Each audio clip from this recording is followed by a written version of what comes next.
Dan itu buat kita malas, kecuali ada orang mendorong kita, memantau kita, ya.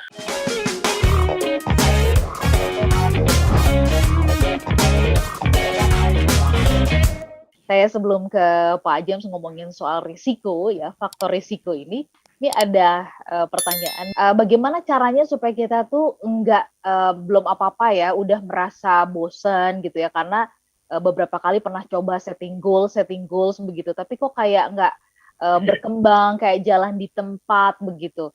Apakah ini karena tidak terlalu besar goals-nya kalau menurut Pak James begitu ya? Atau kemudian karena kita nggak memberikan reward kepada diri sendiri. Nah, ini mungkin Pak James bisa sarikan atau bukakan gitu ya, dari pengalamannya Pak James ketemu dengan banyak orang gitu ya, banyak orang yang di posisi apapun gitu. Itu kenapa sih walaupun sudah setting goals tapi kok nggak tercapai atau jalan di tempat begitu Pak James? Oke, thank you.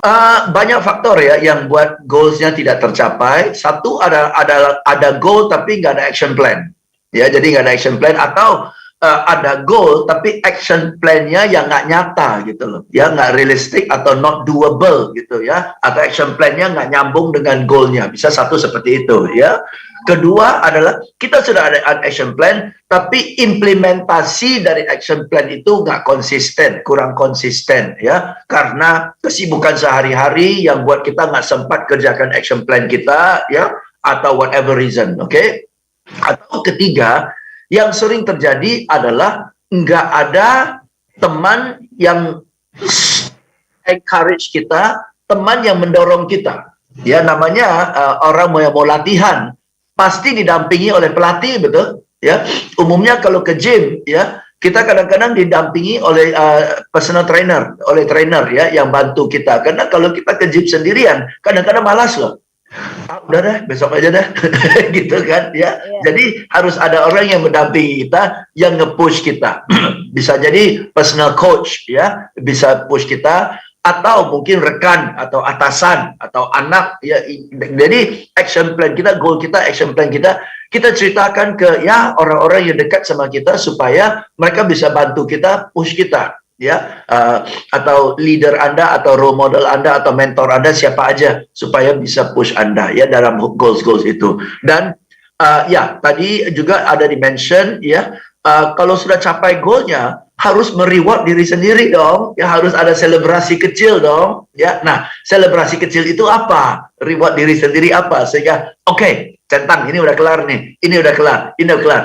Oke lah, istirahatnya 3 hari, ya, udah lanjut lagi gitu loh, ya. Jadi harus ada jedanya, harus ada. Kita dalam perjalanan yang jauh dari Jakarta ke Semarang pun pasti harus mampir ke tempat istirahat, betul kan ya? Minum kopi sebentar, ya, makan pisang goreng sebentar, nikmati jalan-jalan, stretching kaki, jalan-jalan lihat sebentar, baru lanjut dalam perjalanan kita kan. Ya kita harus ada break sih. Ya, tapi kalau terlalu sering break nggak nyampe-nyampe. Oke, ya, so yes, itu banyak faktor. Tapi I think ya, personally I think we all need someone to accompany and to push us when we are lazy, when we are not taking action, when we are not working according to the plan. Kita perlu ada orang yang push kita ya, karena untuk mencapai goalnya pasti actionnya adalah di luar rutinitas kita. Pasti actionnya adalah di luar zona nyaman kita, betul? Dan itu buat kita malas, kecuali ada orang mendorong kita, memantau kita, ya. Walaupun sudah dewasa, ya kadang-kadang dalam hal ini kan relatif kanak-kanakan juga kan, ya. So perlu ada orang yang pantau kita sih. Ya, ya. Jadi artinya orang yang support system lah istilahnya seperti itu ya, Pak James ya, untuk membuat kita menjadi lebih fokus lagi ya. Kemudian jadi kalau kita agak melenceng sedikit keluar dari rel, ada yang ngingetin lagi untuk balik gitu ya. Betul. Balik ke jalur yang benar. Iya. Pak James, bicara tentang faktor risiko ya. Terkadang kita udahlah Pak James, nggak usah lah yang muluk-muluk yang gede-gede, karena mengingat resiko yang akan dihadapi atau dialami itu pastinya juga nggak kecil kan kalau berani mengambil keputusan yang besar. Nah, bagaimana Pak James menyikapi situasi ini untuk artinya pendapat atau tanggapan Pak James kepada kita yang punya pemikiran seperti itu? Silakan. Oke, thank you. Setiap orang kan berbeda-beda ya. Setiap orang berbeda-beda. Begini, soal resiko atau tidak ya. Saya hanya mau tanya, nanti kalau Anda usia 70 tahun, menoleh ke belakang, akankah Anda menyesal bahwa waktu muda, waktu masih ada kesempatan, Anda tidak kejar ke bulan? Itu aja. Okay. Will you look back with regret, when you are 70 years old or 60 years old and say, I wish I had done this. I wish I had pushed myself. Gitu loh. Okay ya. Nah, kalau Anda menoleh ke belakang dan Anda lihat, enggak lah, saya oke-oke aja kok. Ya, nggak usah ke bulan, sekarang aja saya sudah bersyukur banget. Dan kedepannya pun saya nggak akan menyesal. Ya sudah, nggak apa-apa.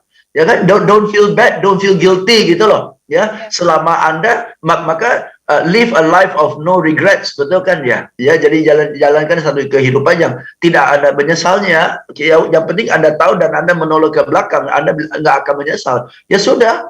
Tapi kalau Anda tahu ini saya akan menyesal loh, kalau saya tidak melangkah. Ya, mau nggak mau harus ambil resiko kan ya. Dan lakukan hal yang berbeda aja udah resiko kok. Resiko itu nggak usah gede-gede. Wah, modalin brok masukin 2 miliar, 10 miliar, bukan itu resikonya. Ya, lakukan sesuatu yang berbeda dari sehari-hari aja udah beresiko kok. Ya, ganti pekerjaan aja resiko, ganti profesi aja beresiko, betul kan? Ya, ya. Oke, baik. Ganti mobil aja itu resiko, ganti kendaraan resiko, aja. Ya. Gitu ya. Mana tahu nggak sanggup bayar cicilan. Ya. Atau ketika kita mau mengubah kebiasaan pagi hari misalkan dengan berolahraga itu pun beresiko ya. Beresiko jadi mengurangi kenyamanan tidur lagi gitu kan, Pak James. Oke, Pak James, bicara tentang proven step ini gitu. Kan kita sudah terbiasa nih dengan yang sebelumnya ya, ordinary ya. Dan sekarang kita diajak untuk extraordinary. Gimana sih stepnya Pak James ya, supaya kemudian meskipun artinya dengan clear step kita jadi tahu ya dan lebih terarah, terukur gitu loh. Ini oke. Yang Pak James tadi omongin, saya harus mulainya dari mana? Silakan Pak James. Oke. Hanya akan ada, smart listeners, hanya akan ada 2 cara untuk improvement. Oke, hanya ada 2 cara untuk pencapaian yang lebih besar, lebih besar ya.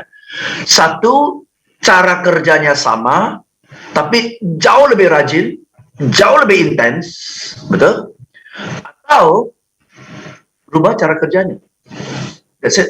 Okay, so either you do the same thing, ya, more intensif. Katakanlah target mau double, ya. Berarti harus kerja 2 kali lipat lebih keras. Atau cara kerjanya berbeda. Cara kerjanya udah nggak mungkin saya kerja 2 kali lipat, tapi mungkin saya harus pakai teknologi sekarang, ya. Saya harus pakai reseller sekarang. Saya harus pakai pasukan sekarang. Saya harus pasang iklan sekarang, iklan di Instagram dan sebagainya. Oke ya, jadi cara kerjanya berbeda. Targetnya tetap sama, cara kerjanya berbeda. Oke, jadi ada 2 cara, ya. Jadi yang memaksa kita, yang kalau cara sama, lebih rajin, semua orang bisa, semua orang tahu. Cuma yang ada lebih capek, lebih lelah, ya, lebih frustasi, oke. Dan kalau Anda sudah capai 2 kali lipat, hanya dengan tenaga, tahun depan mau berapa kali lipat lagi? Nggak bisa lagi kan ya? Tenaga udah mentok kan? Waktu pun sudah full kan?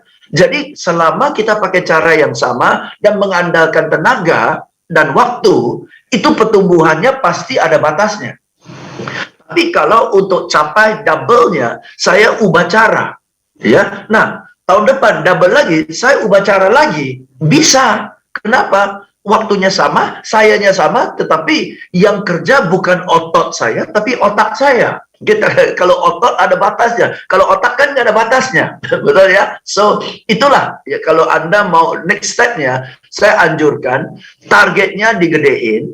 Cuma yang ditanyakan adalah cara kerja yang berbeda gimana caranya. Oke, nah itu challenge ya, ya. Change the way you work, not do the same thing intensively. Oke ya, kalau do the same thing intensively, kita semua bisa. Tapi nanti setelah 1 tahun, 2 tahun mentok lagi. Ya, tapi kalau cara kerjanya berubah, nah itu yang jadi challenge. Oke, duduk diam-diam, mau mikir, mau browsing, mau tanya orang, mau konsultasi, mau cari gimana caranya.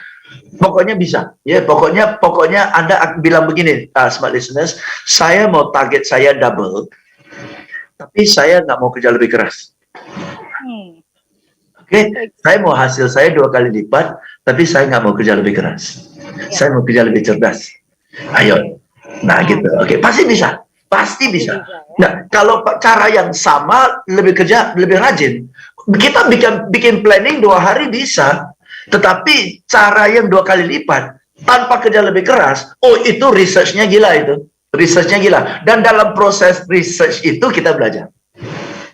Kita akan Oke. ada cara gini, boleh ini besok-besok nanti, ini besok-besok ini bisa loh, ini apa ya? Nanti saya catat dan saya mau belajar dah. Nah, dalam proses itu banyak jalan yang terbuka, pasti banyak. Oh, ini bisa, siapa ini? Oh bisa besok-besok kalau saya jalan ke sana, saya akan kerjasama dengan dia, saya akan kerjasama dengan dia, saya mau ketemu dia, mau ngobrol-ngobrol lah. Banyak jalan akan terbuka. Kalau Anda bilang, saya mau capai hasil 2 kali lipat lebih bagus, tanpa harus kerja lebih keras. Oh, pasti seru banget. Excitingnya di sana.